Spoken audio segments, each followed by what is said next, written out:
Government of Tamil Nadu और teacher research recruitment board ने निकाली है बहुत ही अच्छी वैकेंसी आप सबके लिए, और ये वैकेंसी काफी अच्छी होने वाली है क्योंकि फ्रेशर्स के लिए निकाली गई है, तो आप इसको बिल्कुल भरिएगा। बट उससे पहले हेलो, वेलकम और स्वागत है आप सबका मेरी एक नई वीडियो में, जिसमें मैं लेकर आया हूँ एक काफी अच्छी वैकेंसी आप सबके लिए, एक ऐसी गवर्नमेंट जॉब जिसमें आपको बिल्कुल अप्लाई करना चाहिए क्योंकि एक फ्रेशर वैकेंसी होने वाली है।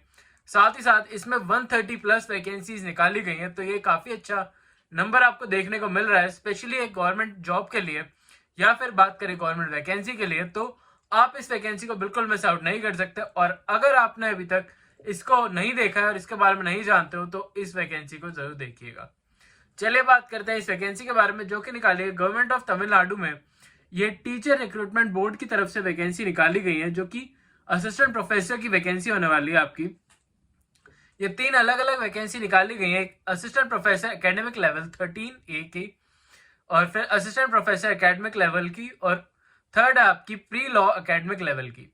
तो इसमें अलग अलग 3 डिपार्टमेंट में आपकी वैकेंसीज निकाली गई हैं, जिनकी रेम्यूनरेशन भी आपको यहीं पे दे रखी है।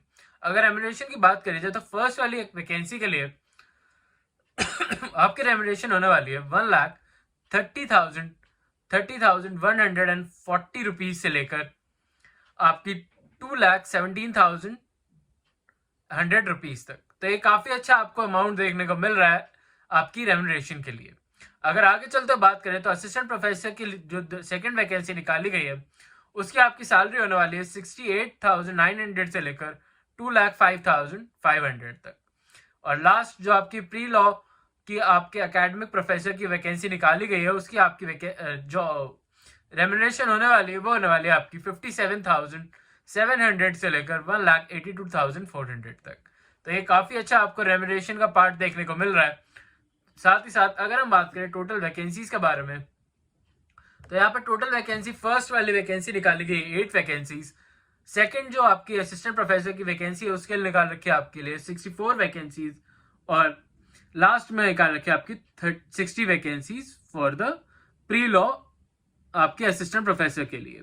तो ये टोटल आपकी हो जाती है 132 वैकेंसीज आप सबके लिए, जो कि एक काफी अच्छा नंबर आपको देखने को मिल रहा है। और अगर आपने अभी तक इस वैकेंसी या फिर इस जॉब के लिए अप्लाई नहीं करा है तो वीडियो को बिल्कुल लास्ट तक जरूर देखिएगा, क्योंकि इसमें मैं बताने वाला हूँ कि आप कैसे इसका एक पार्ट बन सकते हैं, क्या क्या इंपॉर्टेंट पॉइंट्स होने वाला है इसमें। जो टेस्ट के जो भी आपके एग्जामिनेशन टेस्ट के जो भी पैटर्न होगा वो भी आपका अलग होने वाला है, तो उसको भी जरूर ध्यान से देख लीजिएगा। साथ ही साथ अगर आपको कोई प्रॉब्लम आती है इस वीडियो के इस वैकेंसी से रिलेटेड तो मुझे कमेंट में जरूर बताइएगा, सो दैट मैं आपको इससे रिलेटेड अपडेट दे सकूं। और इससे पहले आगे बढ़े मैं बताना चाहूंगा एक इंपॉर्टेंट डिटेल कि इस टाइम पर बात करते हैं जो वैकेंसी निकलती है फॉर द लॉयर्स। और अगर आप एक लॉयर है जो गवर्नमेंट वैकेंसी में जाना चाहते हैं तो ये चैनल आपके लिए है।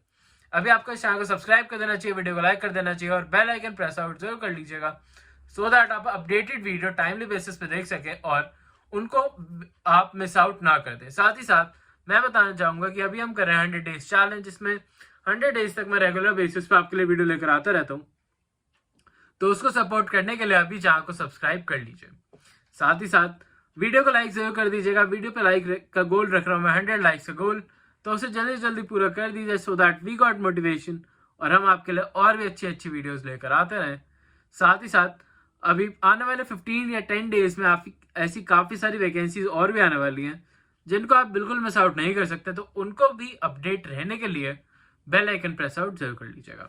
चलिए अब बढ़ते हैं इस वैकेंसी की तरफ आगे और देखते हैं इसमें और क्या क्या चीजें मांगी गई हैं आपके लिए। तो अब हम अगर आगे बढ़े तो इसमें आपकी डिटेल्स ऑफ वैकेंसीज निकाली गई हैं। तो असिस्टेंट प्रोफेसर, अगर आपने असिस्टेंट प्रोफेसर में अगर स्पेशलाइजेशन कर रखी है LLM में क्रिमिनल लॉ या लेबर लॉ, तो आप इसके लिए आपकी वैकेंसी निकाली गई है। सेकंड वैकेंसी आपकी ब्लॉक 2 की, जो कि आपकी असिस्टेंट प्रोफेसर जिसमें आपकी 16 से ज्यादा वैकेंसीज हैं। उसमें अगर आपने property law, criminal law, tort, criminal law, labour law, environmental law, administrative law या फिर टैक्सेशन लॉ में अगर आपने अपनी LLM या फिर कोई भी अदर डिप्लोमा कर रखा है तो आप इसके लिए भी जा सकते हैं। साथ ही साथ आगे बढ़ते हुए अगर आपने लास्ट जो वैकेंसी है अगर उसमें आपने इंग्लिश, सोशियोलॉजी, पॉलिटिकल साइंस और इकोनॉमिक में अगर आपने कोई भी आगे फर्दर स्टडीज कर रखी हैं तो आप इस वैकेंसी को भी भर सकते हैं। आई होप आपको क्लियर हो गया हो। साथ ही साथ इन्होंने वैकेंसीज भी लिख रखी हैं कि अलग अलग डिपार्टमेंट में कितनी कितनी वैकेंसीज निकाली गई हैं।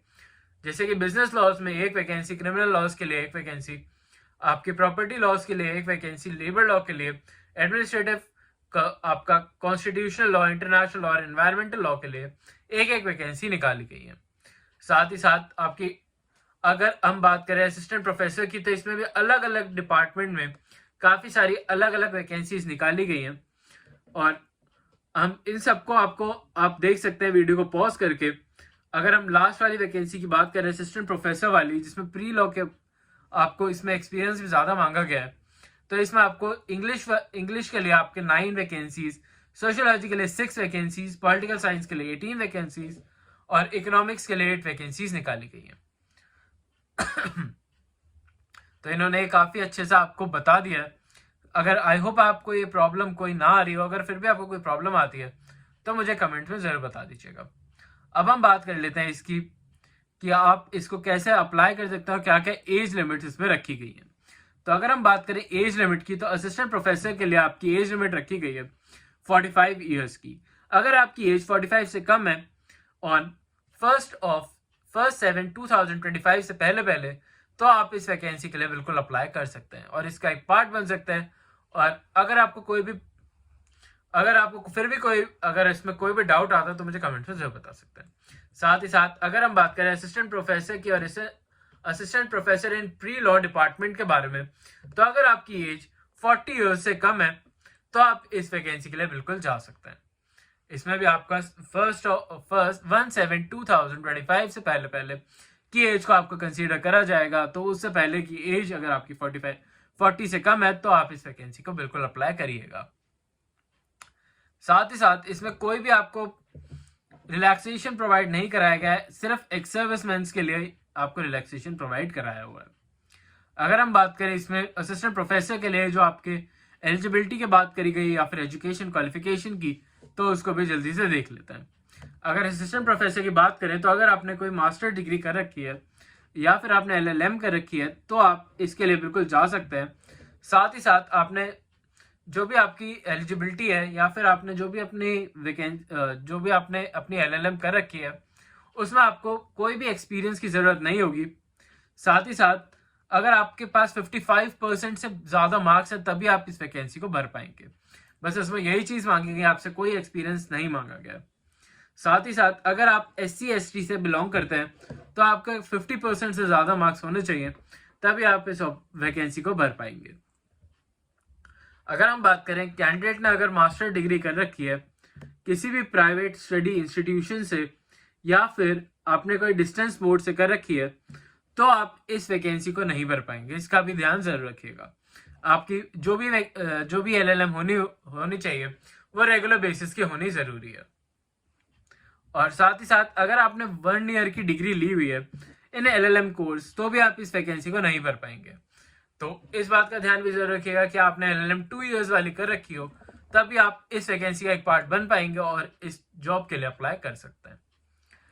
अब हम बात कर लेते हैं आगे बढ़ते हुए कि आपको बाकी 2 वैकेंसीज के लिए क्या क्या आपको एलिजिबिलिटी क्राइटेरिया को फुलफिल करना होगा। अगर हम बात करें असिस्टेंट प्रोफेसर इन सेकेंड जो आपकी थी उसके लिए, तो इसमें भी आपकी रिकॉग्नाइज्ड यूनिवर्सिटी होना काफ़ी ज़्यादा ज़रूरी है LLM के लिए।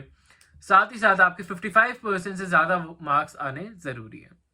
अगर हम बात करें इसमें तो आपके कोई भी एक्सपीरियंस के बारे में इसमें भी बात नहीं करी गई है, बट इसमें आपको सिर्फ साफ साफ ये कहा गया है कि जो भी आप अगर इस वैकेंसी को भर रहे हैं तो आपको ये ध्यान रखना है कि आपकी जो भी LLM है वो एक रिकॉग्नाइज्ड यूनिवर्सिटी से हो, साथ ही साथ वो आपकी डिस्टेंस वाली ना हो, और लास्ट आपका जो मेन पॉइंट है कि आपकी LLM 1 ईयर वाली नहीं होनी चाहिए। तभी आप इस वैकेंसी का एक पार्ट बन पाएंगे और आप इसमें अप्लाई कर पाएंगे। अब हम बात कर लेते हैं थर्ड वैकेंसी के बारे में जो कि असिस्टेंट प्रोफेसर की है। तो इसमें आपकी MA डिग्री मांगी गई है और ये MA डिग्री आपकी तमिलनाडु से ही हुई होनी चाहिए। और अगर आपके ये डिग्री तमिलनाडु से नहीं है तो आपको एक टेस्ट कंडक्ट कराना होगा जिसके बारे में हम आगे चल के बात करेंगे। बट इसमें भी आपके मिनिमम 55% मार्क्स आने ज़रूरी है। अगर उससे कम होता है तो आप इसका एक पार्ट नहीं बन पाएंगे। और जो भी आपके लिए शेड्यूल कास्ट और शेड्यूल ट्राइब्स के लिए 50 मार्क्स होना ज़्यादा ज़रूरी है। 50% अगर मार्क्स हैं आपके तो आप इस वैकेंसी को अप्लाई कर पाएंगे। अगर हम बात करें पीएचडी डिग्री होल्डर की, तो उन्होंने पीएचडी में अपने अच्छी एक यूनिवर्सिटी से पास आउट होने चाहिए और उनके बारे में और कोई भी डिटेल आपको नहीं दे रखी है। तो यही आपके लिए क्राइटेरिया आपको फुलफिल करना होगा। साथ ही साथ इसमें आपको 5 इयर्स का एक्सपीरियंस भी मांगा गया है पीएचडी होल्डर के लिए। तो आपने अगर पीएचडी होल्डर के साथ साथ आपके पास 5 इयर्स का एक्सपीरियंस, वर्किंग एक्सपीरियंस है, तभी आप इस वैकेंसी के लिए जा पाएंगे। अब देख लेते हैं आपके आगे चलते हुए कि आपके क्वालिफिकेशंस के बाद और क्या क्या चीज़ें मांगी गई हैं इस वैकेंसी के लिए। तो आप इसे कैसे अप्लाई करेंगे उसके बारे में भी जान लेते हैं। तो इसको अप्लाई करने के लिए आपको लिंक मैं डिस्क्रिप्शन में दे दूंगा, या फिर आप इनके ऑफिशियल वेबसाइट पर जाके भी इसे डायरेक्टली अप्लाई कर सकते हैं, जहाँ पे जाके आपको इनका डायरेक्ट फॉर्म भरना होगा, जिसकी एप्लीकेशन फीस की जो एप्लीकेशन फीस होने वाली है उसके बारे में भी मैं आपको डिटेल बता देता हूँ। तो आपकी एप्लीकेशन फीस होने वाली एग्जामिनेशन के लिए वो होने वाली है 600 rupees for the general candidates. और अगर आप SC/ST या फिर PWD कैंडिडेट हैं और तो आपकी जो भी फीस होने वाली है वो होने वाली है 300 रुपीज की। अब वीडियो को बिल्कुल स्किप मत करिएगा, क्योंकि अब मैं बताने वाला हूँ इसके सिलेक्शन प्रोसेस के बारे में कि क्या क्या इसमें आपको टेस्ट देने होंगे और कैसे आपका सिलेक्शन प्रोसेस होगा। तो पहले अगर आप तमिलनाडु से बिलोंग नहीं करते हैं तो आपको एक इनका तमिल लैंग्वेज एलिजिबिलिटी टेस्ट को कंडक्ट कराया जाएगा आप सबके लिए। आपको ये टेस्ट भी आपको पास आउट करना होगा। इसमें आपके मिनिमम टोटल क्वेश्चंस होंगे, आपके 30 क्वेश्चंस होंगे, जिसमें आपकी ड्यूरेशन आपको दी जाएगी 30 मिनट्स की। और आपको टोटल 50 मार्क्स, इसमें 50 मार्क्स लाना ज़रूरी है। और क्वालिफिकेशन के लिए आपको मिनिमम 20 मार्क्स लाना तो ज़रूरी बन जाता है, तभी आप इसको पास आउट कर पाएंगे और इस वैकेंसी का एक पार्ट बन पाएंगे। आगे बढ़ के अगर आप ये पास कर लेते हैं तो आपका होगा एक MCQ टेस्ट जो कि आपका MCQ बेस्ड टेस्ट होने वाला है, जिसमें आपको क्वेश्चंस दिए जाएंगे जो कि आपके 175 क्वेश्चंस होंगे। 3 आपको आवर्स का ड्यूरेशन टाइम दिया जाएगा, जिसमें आपको मिनिमम 45% लेकर आने जरूरी है। फिर आपका होगा लास्ट में एक रिटन टेस्ट, जिसमें रिटन टेस्ट में भी आपका सेम प्रोसीजर कंडक्ट कराया जाएगा और उसमें भी आपका 40% मार्क्स लाना ज़रूरी बन जाता है, तभी आप इस वैकेंसी का एक पार्ट बन पाएंगे। उसके बाद होगा आपके जो भी डॉक्यूमेंट्स चेक होंगे, जो भी आपके डॉक्यूमेंट वेरिफिकेशन होगी और आपके जो भी रेपुटेटिव कॉलेज होगा उसके मार्क्स से उस पर आपको मार्क्स दिए जाएंगे और उसके हिसाब से आपको इवेलुएट करा जाएगा और फिर आपको उसमें भी आपको 40% मार्क्स आना ज़रूरी बन जाता है। साथ ही साथ उसके बाद होने वाला आपका एक इंटरव्यू में भी आपको एलिजिबिलिटी क्राइटेरिया को फुलफिल करना होगा। उसके बाद ही आप वैकेंसी में का एक पार्ट बन पाएंगे। तो जैसे कि मैंने आपको इन सब के बारे में बताया, तो ये आपके 4 स्टेप्स में कंडक्ट कराया जाएगा और उस सबसे पहले आपको एक तमिल लैंग्वेज का एलिजिबिलिटी टेस्ट देना ज़रूरी हो जाता है। तो इन बातों का ध्यान जरूर रखिएगा कि ये टेस्ट आपको कंडक्ट जरूर देना पड़ेगा अगर आप तमिलनाडु से बिलोंग नहीं करते हैं तो। और जो भी आपके डॉक्यूमेंट्स वेरीफाई होंगे उसके बेसिस पे भी आपको मार्क्स प्रोवाइड कराए जाएंगे। इसमें लिस्ट ऑफ सिलेबस दे रखा है, इसके बारे में मैं आपको बता देता हूँ। एसोसिएट प्रोफेसर के लिए अगर आप जा रहे हैं तो आपको business laws, criminal laws, property law, labour law, administrative law, constitutional law, international environmental law में आपको पढ़ के जाना होगा, तभी आप इसका जो भी एग्जाम्स है उन्हें क्रैक कर पाएंगे। अगर आप असिस्टेंट प्रोफेसर जो भी सेकंड पोस्ट थी आपकी उसके लिए जा रहे हैं तो उसमें आपको international law, business laws, law of contract, property law, criminal tort, criminal law, labour law, human rights, environmental law, intellectual property law, constitutional law, administrative law, taxation, information technology और फैमिली लॉस जैसे questions आपको subjects आपको देखने को मिलेंगे, जिनमें से आपको क्वेश्चंस आएंगे। तो यह आपको पढ़ के जाना जरूरी बन जाता है। आई होप आपको ये सारी डिटेल्स अच्छे से क्लियर आउट हो गई होंगी। स्टिल अगर आपको कोई भी प्रॉब्लम होती है तो आप मुझे कमेंट से जरूर बताइएगा, सो दैट मैं आपके लिए एक सेपरेट वीडियो बना सकूं जो भी आपकी प्रॉब्लम्स है उससे रिलेटेड।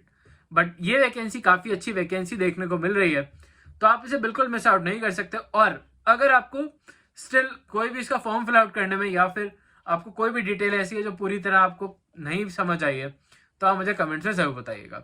अभी के लिए चलता हूँ, मिलता हूँ आपसे फिर से एक नई वैकेंसी और नई अपॉर्चुनिटी के साथ।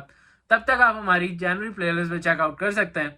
और साथ ही साथ हम कर रहे हैं अभी 100 डेज चैलेंज, तो उसको सपोर्ट करने के लिए एक लाइक जरूर से जरूर कर दीजिए।